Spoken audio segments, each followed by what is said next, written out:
Hey everybody, Bryan Callen here. You know, when you're in a situation like I am, you get a lot of advice from a lot of different people. And it usually falls into two different categories. Either they tell you to post a statement and disappear, or they say lay low and let the news cycle pass you by. Well, for better or for worse, I'm not doing any of that. I never thought in a million years that I'd be sitting here defending myself against something I did not do 21 years ago. So this is me saying that I categorically and absolutely deny all the allegations against me. I wanted you to see me say that. I didn't want to post some stale statement. I wanted you to hear that come out of my mouth. I have been characterized as someone that no one who knows me, not my friends, not my family, not my fans, would ever recognize. And that's because that's not who I am. That is not that's not something I could do. Those are things never the things that I couldn't do. Those are not things that I would ever do. That is not how I have ever lived my life. And by the way, this is not a video about cancel culture. This is not a video, it's certainly not a video about the Me Too movement. I happen to believe, and it's taken me, to be completely honest, it's taken me a while to come to this conclusion, to understand this. I believe that the Me Too movement is one of the most important movements of my lifetime, because for the first time in history, it gives women recourse against the abuse of power. And that makes the world a better place. And that is not a political statement. That's just fair play. And I believe in fair play. But I also believe in due process. And we live in a very strange time where anybody can make an allegation against you and you are guilty until proven innocent. It's just a fact that social media and the press alone can act as judge, jury, and executioner. And I don't think that's good for anybody. And by the way, I don't know how to fix that. I don't think anybody in particular is even to blame. But when something like this happens, this is pretty much the only way you can defend yourself. So this is me standing up and saying that I have been falsely accused of terrible things that I did not do.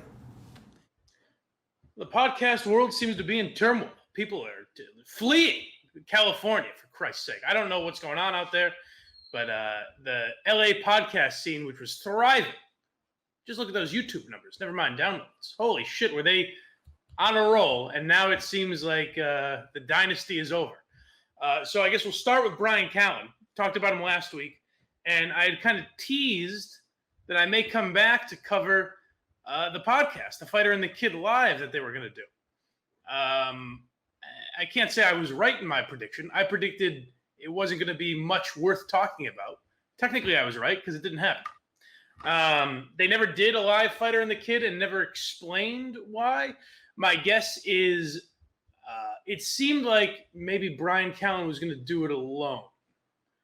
And then I think, this is all speculation, this is just my guess, that someone got to Bryan Callen and said, that's a bad idea. You don't need to expand an hour for this. Or if Schaub's going to be there, you don't need that fucking idiot saying something that's going to get you in more trouble, which Brendan Schaub actually addresses. So you heard the apology. Or not, I'm sorry, not apology at all. Scratch that. The proclamation that he is not guilty. So I'm torn on these because we always say, like, if you're not guilty, wouldn't you be pounding the table, claiming your innocence? That's what Bryan Callen's doing.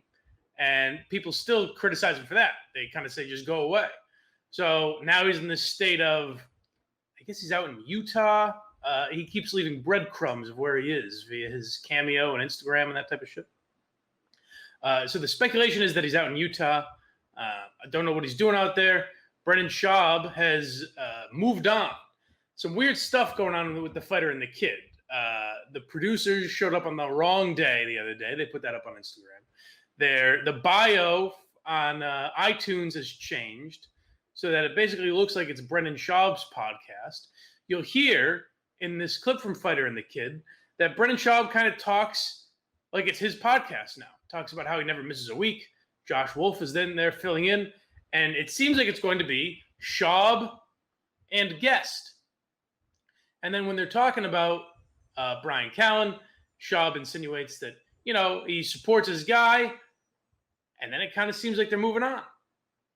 So I don't know what the deal with the fighter and the kid is, but I think in the format that everyone knows and loves, all the fighter and the kid fans know, I don't think that's coming back. Callen has asked me not to go hard in the paint for him on the show, and because apparently if I say what I want to say, it's going to get Callen in more trouble and bring more attention to Callen. So my hands are a little tied, which is very tough for me. Yeah. Very, very tough for me. Because I think you guys know how much I love Bryan, and obviously I stick by Bryan Callen. And some of you are like, why isn't Bryan doing the show, and all this stuff? And this was Bryan's decision. This was Bryan's decision in best interest of fighter and the kid, and the Corona stuff and getting his lids done. He's just, I've never seen him like this. Bryan's exhausted. Yeah. Bryan's exhausted mentally and physically. Can't tell by his lids. You can't tell. He looks fresh as a He looks daisy. happy and surprised with the lids. But let me tell you, that's Hollywood's best that did his eyes. Yeah. So, Bryan's going to take some time off, and I support him.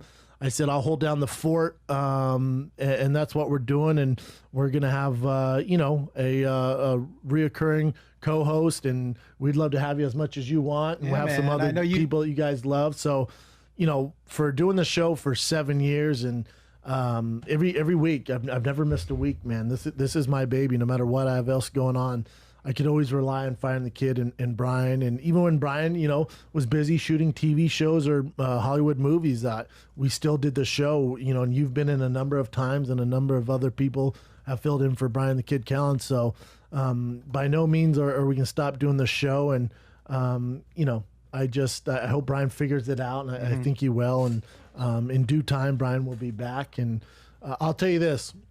I spoke with Bryan right before we did the show, and that video that he posted, he's reading the comments. I told him don't read anything on social media. He's never listened to me. He's never going to listen to me, but he decided to read all the comments. And the amount of support that Bryan has received, overwhelming for everybody rallying behind him, man. It means a lot to him. These fans know Bryan Callen, and again, it's hard for me not to release the hounds and give you my true thoughts. Now, Callen canceled all of his tour dates up until October. Maybe he's hoping that the heat will die down by then. As far as I've seen, there are no criminal accusations or charges or anything. So maybe he thinks everything's going to die down. I don't know what to make of the Bryan Callen situation. Like I said, her story, that Tigerman's story, sounded believable because she had little weird details in. But it's also weird to me when all this stuff is coming out. Now you look at the Rogan crew. Rogan's moving to Texas. He put up some pictures of the building of his new studio. And it seemed like for a while, everyone was going with him. Now I think the only guy he's got going with him is Brendan Schaub. Callen canceled his move to Texas. Joey Diaz said he was given an offer he can't refuse. We'll get to that in a second. Joey Diaz not moving to Texas anymore. I don't think Tony Hinchcliffe is going out there. So I don't know what this new Rogan crew is going to look like, or if it's even going to exist. Theo Vaughn is fleeing to Nashville.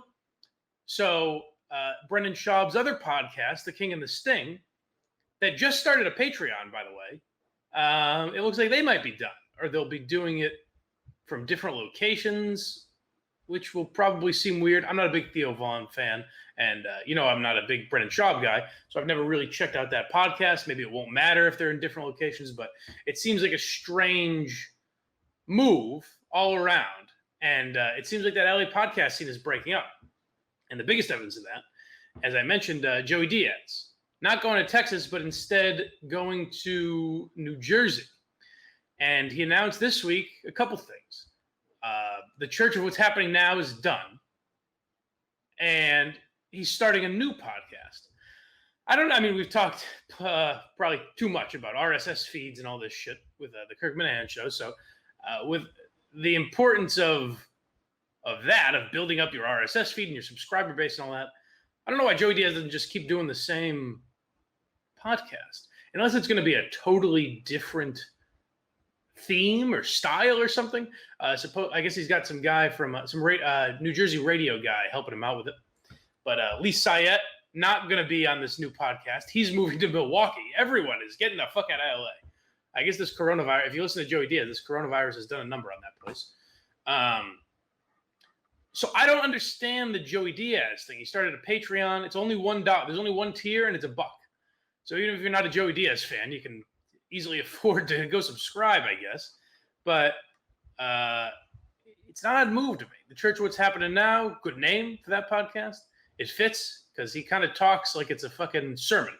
He does a very good job. I think he's a good speaker. Actually, listening to Joey Diaz's podcast, it sounds corny to say, but got me out of kind of a deep, dark place that I was in when I was listening to him. He's a very motivational guy. You can question his background and everything, but he's a good talker for sure. So I don't know. You see the Church What's Happened Now always at the top of the rankings. He's got 1 million subscribers and all that. So I don't understand the motivation behind changing. It seems like the Fighter and the Kid is done. Dalia's podcast is obviously done. So I don't know. I wonder what everyone's running from, I guess. It seems like coronavirus, but that can't – what does moving do? Coronavirus is everywhere. Maybe it's a little worse in LA than it is in New Jersey. I don't know that. But it seems very strange that everyone's getting the fuck out of Dodge all at the same time. I do question that for sure. But Bryan Callen, I mean, he seemed believable. I'll tell you what I don't like with Bryan Callen. And that is this whole, the Me Too movement is great. And this is not a cancel culture video, but I do believe in due process. Well then, guys, not to fucking bash the shit out of a dead horse, but where were you when everyone else was going through that? Where were you when Louis C.K.? I remember hearing the Fighter and the Kid do episodes about how Louis C.K. deserves due process. Did he commit a crime? What the heck happened here? I don't remember that. Maybe I'm wrong. Maybe they had his back. They seem like guys that might. But all of a sudden when you're a due process guy, that's how you should always be. You should always question things like that when they come up. Don't immediately just believe a story that accuses someone, because then when it comes for you, Bryan Callen, the shoe is on the other foot. Now you see why you want to defend people and defend due process, and wait for all the details and the facts to come out. So if there's more to that Bryan Callen story, I guess we'll keep updating you. But for now, it looks like that will never be the same. The Fighter and the Kid glory days, I think, are over. I don't think if he's going to take off till October, I have a hard time believing he's going to come back at all, especially if they change the bio for that podcast. I think it's going to be Brendan Schaub, and for a while, rotating guests. They'll have, Bert Kreischer and Theo Vaughn and all their pals on. And then eventually they'll find someone, maybe it's Josh Wolf, who was on this week, KFC's buddy, or whoever, will be in that other chair, and it'll probably get fewer downloads and everything, maybe for a while, but then it'll be back to normal. Listen, if you like Brendan Schaub, terrific. I don't find him particularly funny, but if you like him, you already like him, So you're going to keep listening no matter what other comedian he's with. You'll like their MMA takes, their wacky sex stories and all that shit. So I imagine they'll do fine. It'll be one of those that you still see in the iTunes rankings if you look at that type of shit, but you stop hearing about him as much. It'll lose that pop. So good luck to Bryan Callen, but I think he's in a real mess of a situation. One other bit of news before I get to some of my reviews for the week. It puzzled me because this is a guy I grew up loving. Seth Rogan in the news this week. And I loved 40-Year-Old Virgin, Knocked Up, Superbad. Superbad, probably my favorite comedy ever. Up there, certainly. I think This Is the End is the last movie I laughed at in theaters. So I love Seth Rogen growing up. Always a very funny guy. he said this week, and there's been a trend with Seth Rogen. He did those Bud Light commercials with Amy Schumer, where he's like, "What? Women don't get paid as much as men? This is an outrage." And it's like, why? How is this a beer commercial? He put up a Black Lives Matter thing on Instagram recently, and he was like, "If this is a controversial statement, then fuck you." I was like, "Oh, okay, easy, Seth Rogen. You're just as angry as the people on the other side. Take a breath. You're the guy that fucking made Pineapple Express. You're not an activist. Let's all relax." And then he said this week that he's actively trying to make movies with fewer white people. Okay. I mean, just the basic, imagine if that was said about any other group, you know? I'm actively trying to make movies with fewer gay people, fewer black people, fewer, insert any other group, and obviously that's offensive. But, I mean, take that out of it. We've gone through that argument 10 million times. Doesn't seem like it's changing. But what made Seth Rogen's movies great was that it was at least had the appearance. You know, I don't know how close him and James Franco or Jonah Hill or these guys actually are, especially now that they're all very famous. But they at least had the appearance that it's Seth Rogen and his buddies. And hey, Craig Robinson is one of those buddies. Great. But you can't manufacture, you can't just get, you know, he did that movie with Joseph Gordon-Levitt and Anthony Mackie. It was okay. It was fine. It was not the same Seth Rogen movie because it's not that same, it doesn't have that same crew. It's not the same feel. And then the movies he's made since, like he made some romantic comedy with Charlize Theron. It was all right. It was fine, but it's not the Seth Rogen movies. Something happens to these people, and I'll bring up Amy Schumer again because she's the obvious example. But you know what? I'll be unbiased. It kind of started to happen and was going to be much worse, I think, if not for that controversy, to my guy Louis C.K. Louis C.K.'s in that group, and all of a sudden he starts sending emails about why you should vote for Hillary Clinton because she's a great mother. He puts on his fancy glasses. He's wearing suits on his specials now. Louis C.K. started to get into that elite group. When you're in the elite, you get brainwashed. Something happens to you. It's very weird. You feel compelled, like you have to put out political statements, and then you see other people doing it, so you have to outwoke each other. When you get to the point where you say, "I don't want white people in my movies." Set aside the fact that Seth Rogen stars in all of his movies, and he is white. I don't know how he's going to get around that little obstacle, but maybe he just won't put himself in them anymore. It seems odd, but maybe that's his move. But time and time again, you see these guys. If Seth Rogen's asking himself why he's less funny, it's because he's so political. You know, you know what? Here's where I wouldn't mind that quote. I've been watching a lot of All in the Family lately, going back through some old TV shows, especially Cheers. But Norman Lear is a guy who was always pushing the boundaries politically, trying to make statements, trying to incorporate groups that didn't have a voice in Hollywood at that time, or who weren't able to have as vocal a voice in society. You look at Norman Lear was covering. I watched an episode recently where he covers. They were called drag queens at the time, but trans people. That's 45 years, 50 years before it was. It's still a hot button issue today. So if you're a guy like Norman Lear and you say, "Hey, I'm actively trying to make movies with people of color," I don't really have a problem with that because that's always been your MO. But when you make fucking Pineapple Express and Observe and Report, and you're all of a sudden this political guy, you made Sausage Party? Come on, Seth. What the fuck are you doing? Be funny. Make a few funny movies, and that'll be the real key. If you make funny movies, make them with whoever the fuck you want.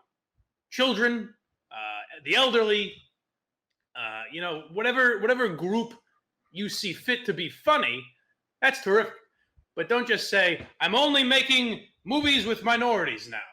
Well, there's no funny angle to that. So is it going to be a drama? What realm are you going to? I remember Seth Rogen promoting a few years ago. He said, I think there was a movie in production, or at least in talks, where it was going to be Seth Rogen and Kevin Hart were the first ever, like it was set in the 50s or something, the first ever interracial partners in law enforcement. So it'd be Seth Rogen, Kevin Hart, cops. They're like a cop buddy comedy, but with that angle to it, which I thought could have been interesting and definitely funny. I don't love Kevin Hart's movies, but Kevin Hart's a funny guy. So with Seth Rogen, I think it would have been good. Where's that movie? That would have been fucking great, maybe. But if you're purposely going to do movies where you're just casting people based on race, why is that any different than doing it the other way? So Seth Rogen, I don't know. It seems a little hypocritical, especially at this point. Where were you when you were really influential in comedies? You were making fucking bank, $100 million movies. Why don't you put a black kid in Superbad? Were you a racist then? That's what I love about these like apologies or these changes of philosophy. You know, were you a racist 20 years ago when you were doing that stuff? Your eyes are open now, maybe. I guess maybe that's it. So rest in peace, Seth Rogen's movie career. Had a hell of a run. Hopefully Evan Goldberg keeps writing some films. So I think that's all the news I wanted to get to for this week. And then we'll close out here with a few reviews. One I meant to mention last week, and I think we just had so much stuff on our plate here that I forgot to get to it. But I tweeted about this. Mike Callen, former guest of the show, funny guy, friend of the show, I guess you could say. We're pals now, right? So people think I'm biased, but no. If I didn't like this movie, I just wouldn't have tweeted about it because it's not in your face. Now you could avoid it pretty easily. And he mentioned it when he was on Timing on Amazon Prime Video. I'll tell you, me and the lady watched it. Very pleasantly surprised. It's only 82 minutes, so it's nice and succinct. Not a lot of, speaking of Seth Rogen, it's not one of those Judd Apatow movies that gets dragged out for the last 40 minutes. You're like, why am I still watching this? Gets right down to the point. It was funny. It was a romantic comedy, so I, watch it with the girlfriend or something. But it's much more relatable, I think, than your typical, Katherine Heigl, whatever bullshit. I found it to be very relatable. It's the story of a comic. Mike Callen plays a character named Mike Callen, not himself, but they share the same name, I guess. And he's a young, up-and-coming comic, struggling, meets a girl, they fall in love, and now he kind of has to choose between his career and the girl or figure out how that works. Kind of a typical rom-com type story, but I think they handle it in a different way. I thought it was very good. And it was cool to see Mike Feeney, also a past guest of this show. And my guy Tim Dillon in there. Derek Gaines, another comedian, was very good in it. So I was very pleasantly surprised. And like I said, no bias because I just never would have mentioned it if it sucked. I'll be honest with you. If it sucked, I might have said, here's what I would have done. I would have said, don't bother watching Timing, but I wouldn't have tagged it on Twitter. And that's what I would have done. But because I try to be honest with you people on some level, go back and watch the reviews. They're special. I didn't give it glowing reviews, but I honestly like Timing a lot. Go check it out on Amazon Prime Video. Cool that they're doing that because it's the type of movie, like just an indie film that, even 10 years ago, 5 years ago, you never would have been able to see. You just would never have known it existed. But go check out Timing on Amazon Prime Video. The only other movie I wanted to mention real quick, it was not bad. If you're looking for another date movie next weekend or something, that Palm Springs with Andy Samberg and the girl from How I Met Your Mother, the mother from How I Met Your Mother. It looks like it's going to be bad because it looks like it's just going to be a knockoff of Groundhog's Day. But for a romantic comedy, it was, to use my phrase, decent. It was definitely watchable. And they took the advice that I've always said about, like the female Ghostbusters and shit like that. It's perfect. Just don't call it Groundhog's Day and make it the exact same script. Just kind of twist it and make it your own a little bit. It's obviously an homage to that film, but make it your own enough so that people can separate the two and don't say, well, Bill Murray was better in this. And that's what the Lady Ghostbusters did. You just make a movie loosely based on Ghostbusters, and people won't be as critical of it. That's kind of what Palm Springs is. There are a few laughs in there. It's slightly different than Groundhog Day. Is it Groundhog Day or Groundhog's Day? I think it's Groundhog Day. I'm saying that wrong. But I'll give. Here's what I'm not giving the proper ratings. Timing, I will give an 8.5. I actually thought it was very good. And Palm Springs, I'd give like a 7.5. So the big Hollywood production, not worth as much bang for the buck. That's Palm Springs on Hulu, by the way, and Timing is on Amazon Prime. Palm Springs not quite as good. Gets all the promotion, but I would go with my guy Mike Cannon in Timing. And then the last review for the week, the one I've been excited for a while. Joe List finally put out his comedy special. He filmed it months ago, or maybe even longer than that. I'm trying to think of when he filmed it. It might have been 2019. I'm not 100%, but worth the wait. Great. He's another one of these guys like Sam Morril and Mark Normand, who, he's kind of a generic white guy who hasn't already made a name for himself, so he has to put his shit out on YouTube. It's on Comedy Central's YouTube, not his own. So I guess the logic there is that they have more subscribers. They can push it out a little bit more, and then they get a taste. So Joe List's special, I am giving the highest of the year. Better than Louis, better than Mark Normand, better than Sam Morril. I'm giving it a 9.0, a flat niner.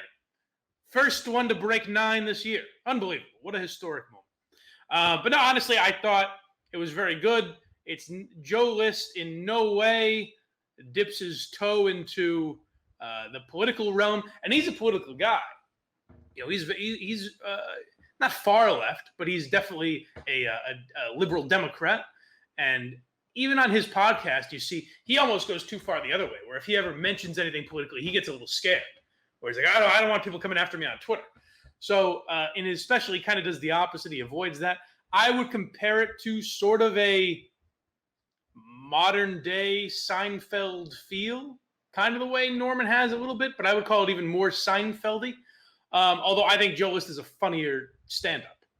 It's an edgier Seinfeld and a modern Seinfeld, but I would also say a better version of Seinfeld as far as stand-up. I thought it was great. And there's no, it's very easy to consume. Maybe Brian Regan's a better comparison, where it's very, it's silliness. There's no, like with Patton Oswalt, where you're worried, or Mark Maron, you're worried, am I going to get into or Nick DiPaolo? Is it just going to be a political bullshit where I'm like, okay, let's get past this? Kind of like what I talked about with Jim Jeffries a few weeks ago, where his older specials, like, all right, man, we got it. Trump sucks. We understand. None of that in here. It was all just jokes, and I thought it was great. So go check out Joe List's new special on YouTube, Joe List Comedy, at Joe List Comedy. If you want to, probably easier to find it on Twitter, but just search Joe List. I Hate Myself. Gets a 9.0, the Geary stamp of approval. And I think that's going to be it for this week. I think we could all use our spirits lifted, so I'll look for a new bad comedian to mock other than myself for next week. And then until then, we'll see you next time on Drop the Mic.